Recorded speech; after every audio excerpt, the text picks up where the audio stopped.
हमारे सनातन धर्म की जानकारी आप सब तक पहुंचे, इसी उद्देश्य से हम इन कहानियों को सरल भाषा में सुना रहे हैं। हम चाहते हैं कि आप हमारे धर्म के बारे में जान सकें। ये कहानी रावण के कुल की है। रावण के कुल का परिचय, कर्मों का लेखा जोखा।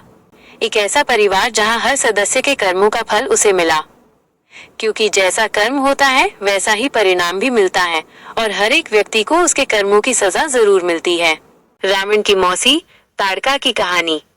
लंका का राजा रावण बहुत ही शक्तिशाली और अहंकारी था। उसकी माँ कैकसी के भाई बहन भी बहुत ताकतवर थे। रावण की एक मौसी थी जिसका नाम था ताड़का। ताड़का एक बहुत बड़ी और क्रूर राक्षसी थी। उसका स्वभाव बहुत ही गुस्सैल था और वो लोगों को बहुत परेशान करती थी। एक बार वो महर्षि विश्वामित्र के आश्रम में पहुंच गई और वहां के ऋषियों को परेशान करने लगी। जब भगवान राम और लक्ष्मण विश्वामित्र के साथ थे तो उन्होंने ताड़का को देखा। विश्वामित्र ने राम से कहा कि वो इस राक्षसी का अंत करे ताकि ऋषि शांत होकर अपना काम कर सके। राम ने ताड़का को मार डाला। ताड़का का वध करना रावण के लिए एक बुरा संकेत था, क्योंकि वो रावण के परिवार का हिस्सा थी। ताड़का की मृत्यु के बाद रावण का बुरा समय शुरू हो गया और उसका पतन और भी करीब आ गया। यह कहानी दिखाती है कि कैसे परिवार का कर्म और भाग्य आपस में जुड़ा होता है और एक सदस्य के कर्मों का फल दूसरे को भी भुगतना पड़ता है। शूर्पणखा के पुत्र का क्या नाम था? शूर्पणखा, जो रावण की बहन थी, बहुत ही उग्र स्वभाव की थी। पौराणिक कथाओं के अनुसार उसका एक पुत्र था जिसका नाम जम्बूमाली था। जब जम्बूमाली बड़ा हुआ तो वो रावण की सेना में एक बहुत बड़ा योद्धा बन गया। रावण के लिए काम करते हुए वो श्री राम और लक्ष्मण के साथ हुए युद्ध में मारा गया। इस तरह शूर्पणखा का पुत्र युद्ध में मारा गया और यह घटना रावण के विनाश का कारण बनी। रावण की असली बेटी का नाम क्या था? रावण के 10 पुत्र होने की बात तो सब जानते हैं, लेकिन रामायण की कुछ कथाओं में ये भी कहा गया है कि उसकी एक बेटी थी जिसका नाम सुवर्ण मत्स्य था। वो एक जल परी थी और अपने पिता की तरह बहुत शक्तिशाली थी। जब हनुमान जी राम सेतु बना रहे थे तब रावण ने सुवर्ण मत्स्य को भेजा था ताकि वो पत्थरों को चुरा ले, लेकिन बाद में जब उसे हनुमान जी और राम की कहानी पता चली तो उसने पत्थरों को वापस कर दिया और राम का साथ दिया। बाली और मंदोदरी का क्या संबंध था? बाली और मंदोदरी का सीधा कोई संबंध नहीं था। बाली किष्किंधा का राजा था और रावण से उसकी दुश्मनी थी। वही मंदोदरी रावण की पत्नी थी। कुछ लोक कथाओं में ये बताया जाता है कि बाली और रावण एक बार युद्ध कर रहे थे और इस दौरान रावण ने मंदोदरी का अपहरण करने की कोशिश की थी, लेकिन ये एक पुरानी मान्यता है और रामायण की मुख्य कथाओं में नहीं है। पार्वती ने मंदोदरी को शाप क्यों दिया था? कुछ कहानियों के अनुसार मंदोदरी का जन्म एक अप्सरा मधुरा के रूप में हुआ था। वो भगवान शिव को अपनी तरफ आकर्षित करने के लिए तपस्या कर रही थी। जब माता पार्वती को ये बात पता चली तो वो बहुत क्रोधित हुई। उन्होंने मधुरा को श्राप दिया कि वो मेंढक बन जाए और 12 साल तक कुएं में रहे। बाद में भगवान शिव की तपस्या के कारण वो फिर से इंसान बन गई और एक ऋषि की बेटी के रूप में जन्म लिया जिसका नाम मंदोदरी रखा गया। रावण की मृत्यु के बाद लंका का राजा कौन बना था? जब भगवान राम ने रावण को मार दिया तो उसके बाद लंका का राजा उसका छोटा भाई विभीषण बना था। विभीषण ने राम का साथ दिया था क्योंकि वो हमेशा से धर्म का पालन करता था। राम ने लंका को जीतकर विभीषण को राजा बनाया और विभीषण ने रावण के मरने के बाद लंका का शासन संभाला। रावण कितना पढ़ा लिखा था? रावण एक बहुत ही विद्वान व्यक्ति था। उसे चारों वेदों का ज्ञान था। वो ज्योतिष, रसायन विज्ञान और राजनीति का बहुत बड़ा पंडित था। उसने भगवान शिव की स्तुति में शिव तांडव स्तोत्र भी लिखा था, जो आज भी बहुत प्रसिद्ध है। रावण को अपनी शक्ति और ज्ञान पर बहुत अहंकार था और यही उसके विनाश का सबसे बड़ा कारण बना। नल कुबेर की पत्नी कौन है? नल कुबेर कुबेर के पुत्र और रावण के भतीजे थे। उनकी पत्नी का नाम रंभा था। रंभा एक बहुत ही सुंदर अप्सरा थी। एक बार जब वो नलकुबेर से मिलने जा रही थी तब रावण ने उसे देख लिया और उसकी सुंदरता पर मोहित हो गया। रावण ने उसके साथ बुरा व्यवहार किया, जिसके बाद रंभा ने रावण को श्राप दिया कि अगर वो किसी भी स्त्री को उसकी इच्छा के बिना स्पर्श करेगा तो उसके 100 टुकड़े हो जाएंगे। रावण कहाँ का दामाद है? पौराणिक कथाओं के अनुसार रावण की पत्नी मंदोदरी मध्य प्रदेश के मंदसौर शहर की रहने वाली थी, इसलिए रावण को मंदसौर का दामाद माना जाता है। मंदसौर में आज भी कई लोग रावण को अपना दामाद मानकर उसकी पूजा करते हैं और दशहरे पर उसका पुतला नहीं जलाते। रावण और मंदोदरी। मंदोदरी, जो असुर राजा मायासुर और अप्सरा हेमा की पुत्री थी, रावण की पत्नी थी। वो केवल सुंदर नहीं थी, बल्कि अपने गुणों और धर्मनिष्ठा के लिए भी जानी जाती थी। मंदोदरी ने रावण से विवाह किया, ये जानते हुए भी कि वो अहंकारी और क्रूर था, लेकिन उन्हें उम्मीद थी कि वो उसे सही रास्ते पर ला सकती हैं। मंदोदरी ने कई बार रावण को गलत कामों से रोकने की कोशिश की, खासकर जब उसने सीता का हरण किया। वो रावण से कहती थी कि इस पाप का परिणाम बुरा होगा, लेकिन रावण ने उनकी बात कभी नहीं सुनी। रावण ने उनकी सलाह को अपने अहंकार के कारण अनदेखा कर दिया। मंदोदरी का दिल हर बार टूटता था, क्योंकि वो जानती थी कि रावण का अंत निश्चित है। जब राम ने रावण को मार दिया, तो मंदोदरी का दुख बहुत गहरा था। लेकिन उन्होंने अपने धर्म का पालन किया और रावण के कुल की गरिमा बनाए रखने के लिए रावण के भाई विभीषण से विवाह कर लिया। ये दिखाता है कि मंदोदरी ने अपने दुख से ऊपर उठकर धर्म को चुना और अपने कुल का सम्मान बचाया। रावण की छोटी बहन थी, लेकिन उसके मन में भी अपने भाई की तरह बहुत अहंकार था। उसका स्वभाव बहुत उग्र था, मानो उसके भीतर क्रोध की आग जलती हो। एक दिन वो राम और लक्ष्मण को देखती है और उनकी सुंदरता पर मोहित हो जाती है। उसने अपनी राक्षसी काया को छोड़कर एक सुंदर स्त्री का रूप धारण किया और लक्ष्मण के पास गई। लक्ष्मण ने उसका प्रेम प्रस्ताव ठुकरा दिया, जिससे शूर्पणखा क्रोधित हो गई और सीता पर हमला करने लगी। लक्ष्मण ने क्रोध में आकर उसकी नाक काट दी। इस घटना ने शूर्पणखा को अपमान से भर दिया। वो खून से लथपथ अपने भाई रावण के पास गई और अपने अपमान का बदला लेने के लिए कहा। शूर्पणखा का अपमान ही रावण और राम के बीच युद्ध का सबसे बड़ा कारण बना, क्योंकि रावण ने अपनी बहन के अपमान का बदला लेने के लिए सीता का हरण किया। रावण का सबसे छोटा भाई था। वो अपनी भूख और गहरी नींद के लिए जाना जाता था। एक बार कुंभकर्ण ने ब्रह्मा जी की तपस्या की ताकि वो इंद्रदेव की तरह अमर हो सके, लेकिन इंद्रदेव को ये पसंद नहीं आया। उन्होंने देवी सरस्वती से प्रार्थना की कि वो कुंभकर्ण की जुबान पर बैठ जाएं। जब ब्रह्मा जी ने वरदान देने के लिए कुंभकर्ण से पूछा, तो उसने इंद्र के बजाय निद्रा मांग ली और ब्रह्मा जी ने उसे 6 महीने तक सोने और सिर्फ एक दिन जागने का वरदान दे दिया। जब कुंभकर्ण जागता था, तो वो बहुत भूखा होता था और अपने रास्ते में आने वाली हर चीज खा जाता था। रावण के जीवन में जब सबसे बड़ा युद्ध शुरू हुआ, तो उसने कुंभकर्ण को जगाया। कुंभकर्ण ने रावण को समझाया कि उसने सीता का हरण करके गलत किया है, लेकिन फिर भी उसने अपने भाई के लिए युद्ध किया और भगवान राम के हाथों मारा गया। किष्किंधा का शक्तिशाली राजा बाली अपने भाई सुग्रीव से बहुत नफरत करता था। उसकी शक्ति के कारण कोई भी उसका सामना नहीं कर सकता था, यहाँ तक कि रावण भी। एक बार बाली और रावण के बीच एक बहुत बड़ा युद्ध हुआ। रावण ने अपनी पूरी ताकत लगा दी, लेकिन बाली के सामने वो टिक नहीं पाया। बाली ने रावण को अपनी बगल में दबा लिया और पूरे संसार का चक्कर लगाया। बाली के इसी अहंकार के कारण उसे भगवान राम के हाथों अपनी जान गंवानी पड़ी। जब सुग्रीव ने राम से मदद मांगी, तो राम ने पेड़ के पीछे छिपकर बाली का वध किया। बाली की मृत्यु के बाद ही सुग्रीव राजा बन पाया और राम को सीता को ढूंढने में मदद कर सका। नल कुबेर कुबेर के पुत्र थे और रावण के भतीजे। नल कुबेर की पत्नी का नाम रंभा था, जो स्वर्ग की एक बहुत ही सुंदर अप्सरा थी। एक बार जब नल कुबेर और रंभा कहीं जा रहे थे, तो रावण की नजर उन पर पड़ी। रावण ने अपनी क्रूरता दिखाते हुए रंभा को जबरदस्ती रोक लिया। जब नल कुबेर को ये बात पता चली, तो वो बहुत क्रोधित हुए। नल कुबेर ने रावण को श्राप दिया कि अगर वो किसी भी स्त्री को उसकी मर्जी के बिना छुएगा, तो उसके 10 सिर टुकड़े टुकड़े हो जाएंगे। ये श्राप रावण के लिए एक बड़ी चेतावनी थी। रावण ने अपने जीवन में और भी कई स्त्रियों को परेशान किया, लेकिन नल कुबेर के श्राप के कारण वो सीता को छू नहीं पाया और ये श्राप रावण के विनाश का कारण बना। रावण की असली बेटी का नाम क्या था? रावण के 10 पुत्र थे, लेकिन रामायण की कुछ कथाओं में ये भी कहा गया है कि उसकी एक बेटी थी जिसका नाम सुवर्ण मत्स्य था। वो एक जलपरी थी और अपने पिता की तरह बहुत शक्तिशाली थी।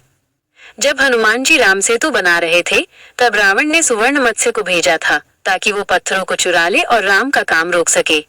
सुवर्ण मत्स्य ने अपनी पूरी शक्ति से पत्थरों को समुद्र के तल में खींच लिया, लेकिन जब उसने हनुमान जी को देखा, तो वो उनकी भक्ति से बहुत प्रभावित हुई। हनुमान जी ने उसे राम की कहानी सुनाई और बताया कि राम सिर्फ एक राजा नहीं, बल्कि धर्म के प्रतीक हैं। सुवर्ण मत्स्य का मन बदल गया और उसने सभी पत्थरों को वापस कर दिया। उसने अपने पिता रावण के गलत काम का विरोध किया और राम की मदद की। ये कहानी दिखाती है कि भले ही कोई बुरे परिवार में पैदा हो, लेकिन उसका अपना विवेक उसे सही रास्ता दिखा सकता है। रावण की आयु कितनी थी? रावण की आयु के बारे में कई अलग अलग मान्यताएं हैं। पौराणिक कथाओं में कहा गया है कि वो कई हजारों वर्षों तक जीवित रहा था। ये उसकी कड़ी तपस्या और अमरता के वरदान के कारण था। रावण ने अपनी तपस्या से भगवान ब्रह्मा को प्रसन्न किया और उनसे ये वरदान मांगा कि उसे कोई भी देवता, दानव, यक्ष या गंधर्व नहीं मार पाएगा। उसने इंसान को इस सूची में शामिल नहीं किया क्योंकि वो इंसान को बहुत कमजोर मानता था। रावण की लंबी आयु ने उसे ये अहंकार दे दिया था कि वो अमर है। उसे लगा कि उसे कोई नहीं हरा सकता और इसी वजह से उसने सीता का हरण किया। लेकिन उसका यही अहंकार उसके विनाश का कारण बना, क्योंकि राम ने एक साधारण मनुष्य के रूप में रावण को मारकर ये साबित कर दिया कि अहंकार का अंत हमेशा बुरा ही होता है। भगवान राम का असली नाम राम ही था। राम नाम का अर्थ है जो आनंदित करता है और ये नाम उनकी माता कौशल्या ने रखा था। राम को उनके जीवन काल में कई और नामों से भी जाना जाता था, जैसे राघव, रघुकुल के होने के कारण, दशरथ नंदन, दशरथ के पुत्र होने के कारण, और मर्यादा पुरुषोत्तम, क्योंकि वे मर्यादा और नैतिकता के प्रतीक थे। राम का नाम उनके जीवन के हर पहलू को दर्शाता है, चाहे वो एक आदर्श पुत्र, भाई या राजा के रूप में हो। उनका नाम सिर्फ एक शब्द नहीं, बल्कि धर्म और सत्य का प्रतीक था। अगले जन्म में सीता कौन थी? पौराणिक कथाओं के अनुसार देवी सीता का अगला जन्म नहीं हुआ। वे रामायण के अंत में अपने पुत्रों को भगवान राम को सौंपकर धरती में समा गई, क्योंकि वे धरती माता की पुत्री थी। कुछ कहानियों में ये भी कहा जाता है कि सीता एक सामान्य स्त्री नहीं, बल्कि देवी लक्ष्मी का ही एक रूप थी। देवी लक्ष्मी हर युग में भगवान विष्णु के साथ पृथ्वी पर जन्म लेती हैं। रामायण में सीता के रूप में और महाभारत में रुक्मिणी के रूप में। इस तरह सीता का अस्तित्व हमेशा भगवान के साथ ही रहा है। कंस का असली नाम क्या है? कंस का असली नाम उग्रसेन था, जो उसके पिता के नाम पर था। लेकिन कंस के स्वभाव में शुरू से ही क्रूरता और अहंकार था। उसने अपने पिता उग्रसेन को कैद कर लिया था और खुद को राजा घोषित कर दिया। उसके अत्याचारों के कारण लोग उसे उसके असली नाम से नहीं, बल्कि कंस के नाम से ही जानते थे। कंस का अंत भगवान कृष्ण के हाथों हुआ, क्योंकि वो अपनी बहन देवकी की 8वीं संतान से बहुत डरता था। कंस की कहानी हमें बताती है कि शक्ति और अहंकार किसी को भी बर्बाद कर सकता है, चाहे वो किसी भी अच्छे परिवार का क्यों न हो। कंस का श्राप क्या है? कंस को ये श्राप मिला था कि उसकी बहन देवकी की 8वीं संतान उसे मार देगी। इस श्राप ने कंस को इतना डरा दिया कि उसने अपनी बहन और बहनोई वासुदेव को जेल में डाल दिया। कंस ने देवकी के हर बच्चे को जन्म लेते ही मार दिया, लेकिन वो अपने डर को दूर नहीं कर सका। यही डर उसकी सबसे बड़ी कमजोरी बन गया। राम का असली नाम क्या था? भगवान राम का असली नाम राम ही था। राम नाम का अर्थ है जो आनंदित करता है और ये नाम उनकी माता कौशल्या ने रखा था। राम को उनके जीवन काल में कई और नामों से भी जाना जाता था, जैसे राघव, रघुकुल के होने के कारण, दशरथ नंदन, दशरथ के पुत्र होने के कारण, और मर्यादा पुरुषोत्तम, क्योंकि वे मर्यादा और नैतिकता के प्रतीक थे। राम का नाम उनके जीवन के हर पहलू को दर्शाता है, चाहे वो एक आदर्श पुत्र, भाई या राजा के रूप में हो। उनका नाम सिर्फ एक शब्द नहीं, बल्कि धर्म और सत्य का प्रतीक था। अगले जन्म में सीता कौन थी? पौराणिक कथाओं के अनुसार देवी सीता का अगला जन्म नहीं हुआ। वे रामायण के अंत में अपने पुत्रों को भगवान राम को सौंपकर धरती में समा गई, क्योंकि वे धरती माता की पुत्री थी। कुछ कहानियों में ये भी कहा जाता है कि सीता एक सामान्य स्त्री नहीं, बल्कि देवी लक्ष्मी का ही एक रूप थी। देवी लक्ष्मी हर युग में भगवान विष्णु के साथ पृथ्वी पर जन्म लेती हैं। रामायण में सीता के रूप में कंस का असली नाम उग्रसेन था, जो उसके पिता के नाम पर था। लेकिन कंस के स्वभाव में शुरू से ही क्रूरता और अहंकार था। उसने अपने पिता उग्रसेन को कैद कर लिया था और खुद को राजा घोषित कर दिया। उसके अत्याचारों के कारण लोग उसे उसके असली नाम से नहीं, बल्कि कंस के नाम से ही जानते थे। कंस का अंत भगवान कृष्ण के हाथों हुआ, क्योंकि वो अपनी बहन देवकी की 8वीं संतान से बहुत डरता था। कंस की कहानी हमें बताती है कि शक्ति और अहंकार किसी को भी बर्बाद कर सकता है। कंस का श्राप क्या है? कंस को ये श्राप मिला था कि उसकी बहन देवकी की 8वीं संतान उसे मार देगी। इस श्राप ने कंस को इतना डरा दिया कि उसने अपनी बहन और बहनोई वासुदेव को जेल में डाल दिया। कंस ने देवकी के हर बच्चे को जन्म लेते ही मार दिया, लेकिन वो अपने डर को दूर नहीं कर सका। यही डर उसकी सबसे बड़ी कमजोरी बन गया। कंस का श्राप साबित हुआ, जब देवकी की 8वीं संतान भगवान कृष्ण का जन्म हुआ।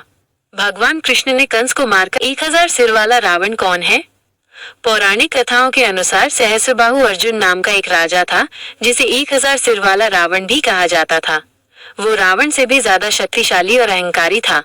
सहस्त्रबाहु को अपनी शक्तियों पर इतना घमंड था कि एक बार जब वो नर्मदा नदी के किनारे अपनी पत्नियों के साथ खेल रहा था, तो उसने नदी के प्रवाह को अपनी भुजाओं से रोक दिया। जब रावण नर्मदा नदी के किनारे शिव की पूजा कर रहा था, तो उसने देखा कि नदी का पानी ऊपर की तरफ जा रहा है। क्रोधित होकर वो सहस्त्रबाहु से लड़ने गया, लेकिन सहस्त्रबाहु ने उसे अपनी 1000 भुजाओं में पकड़कर हरा दिया और उसे 6 महीने तक कैद करके रखा। बाद में रावण के पिता ऋषि विश्रवा ने सहस्त्रबाहु से रावण को रिहा करने की विनती की। यह कहानी हमें बताती है कि अहंकार का अंत हमेशा बुरा ही होता है, चाहे कोई कितना भी शक्तिशाली क्यों न हो। रावण की सौतेली माँ कौन थी? रावण के पिता ऋषि विश्रवा ने 2 विवाह किए थे। उनकी पहली पत्नी का नाम इड़विड़ा था। ऋषि विश्रवा और इड़विड़ा के पुत्र कुबेर थे। बाद में ऋषि विश्रवा ने कैकसी से विवाह किया, जिनसे रावण का जन्म हुआ। इड़विड़ा एक बहुत ही धर्मपरायण और शांत स्वभाव की स्त्री थी, जबकि कैकसी महत्वाकांक्षी थी और चाहती थी कि उनके पुत्र रावण कुबेर से ज्यादा शक्तिशाली बने। रावण की सौतेली माँ इड़विड़ा का प्रभाव उसके जीवन पर कम रहा, क्योंकि रावण ने अपने अहंकार के कारण अपने सौतेले भाई कुबेर को हमेशा अपना शत्रु माना। लक्ष्मण की बहन कौन थी? लक्ष्मण की कोई बहन नहीं थी। वो राजा दशरथ के तीसरे पुत्र थे। लक्ष्मण और उनके तीनों भाइयों राम, भरत, शत्रुघ्न का आपस में बहुत गहरा प्रेम था। लक्ष्मण ने अपने भाई राम के लिए अपनी पत्नी उर्मिला को त्याग दिया और उनके साथ 14 साल के वनवास पर गए। ये कहानी हमें सिखाती है कि पारिवारिक रिश्ते सिर्फ रक्त से नहीं, बल्कि प्रेम और त्याग से बनते हैं। बाली और मंदोदरी का क्या संबंध था?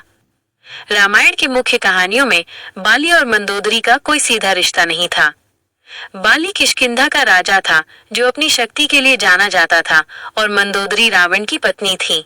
कुछ लोक कथाओं में कहा जाता है कि जब रावण ने बाली से युद्ध किया था, तो उसने मंदोदरी को कुछ समय के लिए अपने पास रखा था, लेकिन ये एक लोक कथा है और रामायण में इसका उल्लेख नहीं है। ये कहानी हमें सिखाती है कि कैसे 2 अलग अलग लोगों के बीच भी संबंध बन सकते हैं, भले ही वे एक दूसरे से सीधे जुड़े न हो। पार्वती ने मंदोदरी को श्राप क्यों दिया था? कुछ पौराणिक कथाओं के अनुसार मंदोदरी अपने पिछले जन्म में एक अप्सरा मधुरा थी। वो भगवान शिव को अपनी तपस्या से प्रसन्न करना चाहती थी।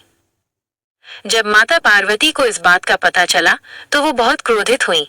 उन्होंने मधुरा को श्राप दिया कि वो मेंढक बन जाए और 12 साल तक कुएं में रहे। बाद में जब मधुरा ने भगवान शिव से माफी मांगी, तो उन्होंने उसे श्राप से मुक्त कर दिया। इसके बाद वो एक ऋषि की पुत्री के रूप में पैदा हुई, जिसका नाम मंदोदरी रखा गया। रावण की मृत्यु के बाद लंका का राजा कौन बना था? जब भगवान राम ने रावण को मार दिया, तो उसके बाद लंका का राजा उसका छोटा भाई विभीषण बना था। विभीषण ने रावण के गलत काम का विरोध किया था और भगवान राम का साथ दिया था। राम ने लंका को जीतने के बाद विभीषण को राजा बनाया और विभीषण ने रावण के मरने के बाद लंका का शासन संभाला। विभीषण ने हमेशा धर्म का पालन किया और यही कारण था कि उन्हें लंका का राजा बनने का सम्मान मिला। रावण कितना पढ़ा लिखा था? रावण बहुत ही विद्वान व्यक्ति था। उसे चारों वेदों का ज्ञान था। वो ज्योतिष, रसायन विज्ञान और राजनीति का बहुत बड़ा पंडित था। उसने भगवान शिव की स्तुति में शिव तांडव स्तोत्र भी लिखा था, जो आज भी बहुत प्रसिद्ध है। रावण को अपने ज्ञान पर बहुत अहंकार था और यही उसके विनाश का सबसे बड़ा कारण बना। नलकुबेर की पत्नी कौन है? नलकुबेर कुबेर के पुत्र और रावण के भतीजे थे। उनकी पत्नी का नाम रंभा था, जो स्वर्ग की एक बहुत ही सुंदर अप्सरा थी। जब रावण ने रंभा को परेशान किया, तो रंभा ने रावण को श्राप दिया कि अगर वो किसी भी स्त्री को उसकी इच्छा के बिना छुएगा, तो उसके 10 सिर टुकड़े टुकड़े हो जाएंगे। ये श्राप रावण के विनाश का कारण बना, क्योंकि रावण इस श्राप के कारण सीता को छू नहीं पाया। रावण कहाँ का दामाद है? रावण का ससुराल मध्य प्रदेश के मंदसौर शहर में था। रावण की पत्नी मंदोदरी, जो मायासुर की पुत्री थी, मंदसौर में रहती थी। यही कारण है कि आज भी मंदसौर के लोग रावण को अपना दामाद मानते हैं, जो एक महान ज्ञानी थे, और उनकी माता कैकसी थी, जो एक राक्षसी थी। विश्रवा का ज्ञान और कैकसी की महत्वाकांक्षा ने मिलकर रावण जैसे शक्तिशाली और अहंकारी पुत्र को जन्म दिया। कैकसी चाहती थी कि उनके पुत्र रावण अपने सौतेले भाई कुबेर से भी ज्यादा शक्तिशाली बने। इसी कारण रावण ने लंका को कुबेर से छीन लिया। यह कहानी हमें सिखाती है कि व्यक्ति के जन्म में उसके माता पिता का स्वभाव और गुण दोनों ही महत्वपूर्ण होते हैं। भाई कुंभकर्ण, विभीषण, कुबेर, खर, दूषण, अहिरावण। रावण के कई भाई थे, लेकिन उनमें से 3 बहुत प्रसिद्ध थे, कुंभकर्ण, विभीषण और कुबेर। कुंभकर्ण बहुत शक्तिशाली था और अपनी गहरी नींद के लिए जाना जाता था। विभीषण हमेशा धर्म के रास्ते पर चलता था और कुबेर धन का देवता था। रावण के अन्य भाई खर, दूषण और अहिरावण भी थे। अहिरावण एक महान जादूगर था जिसने राम और लक्ष्मण को पाताल लोक में कैद कर लिया था। रावण का अपने भाइयों के साथ रिश्ता जटिल था। वो कुबेर से नफरत करता था और विभीषण को तुच्छ समझता था, लेकिन वो कुंभकर्ण को बहुत प्यार करता था। बहनें शूर्पणखा और कुंभिनी। रावण की बहनें शूर्पणखा और कुंभिनी थीं। शूर्पणखा बहुत ही क्रूर और अहंकारी थी। जब लक्ष्मण ने उसकी नाक काट दी तो उसका अपमान ही रावण के विनाश का कारण बना। वहीं कुंभिनी एक बहुत ही शांत और धर्मपरायण स्त्री थी, जिन्होंने हमेशा धर्म का पालन किया। यह कहानी हमें दिखाती है कि एक ही परिवार में अलग अलग स्वभाव के लोग हो सकते हैं और कैसे एक व्यक्ति का कर्म पूरे परिवार पर असर डाल सकता है। पत्नी मंदोदरी, दम्यमालिनी। रावण की 2 पत्नियां थीं, मंदोदरी और दम्यमालिनी। मंदोदरी बहुत ही सुंदर, धर्मपरायण और ज्ञानी थी। उन्होंने हमेशा रावण को सही रास्ता दिखाने की कोशिश की, लेकिन रावण ने उनकी बात नहीं सुनी। दम्यमालिनी भी रावण की पत्नी थी, लेकिन उनका रामायण में ज्यादा उल्लेख नहीं मिलता है। मंदोदरी का जीवन रावण के अहंकार और सीता हरण के कारण बहुत दुखद था, लेकिन उन्होंने अपने धर्म का पालन किया और रावण के मरने के बाद विभीषण से विवाह कर लिया ताकि लंका की गरिमा बनी रहे। पुत्र मेघनाद, अक्षय कुमार, अतिकाय, त्रिशिरा, नरांतक, देवांतक, प्रहस्त। रावण के कई पुत्र थे, लेकिन मेघनाद, जिसे इंद्रजीत भी कहा जाता है, सबसे शक्तिशाली था। वो ब्रह्मास्त्र का उपयोग कर सकता था और उसने इंद्र को भी हराया था।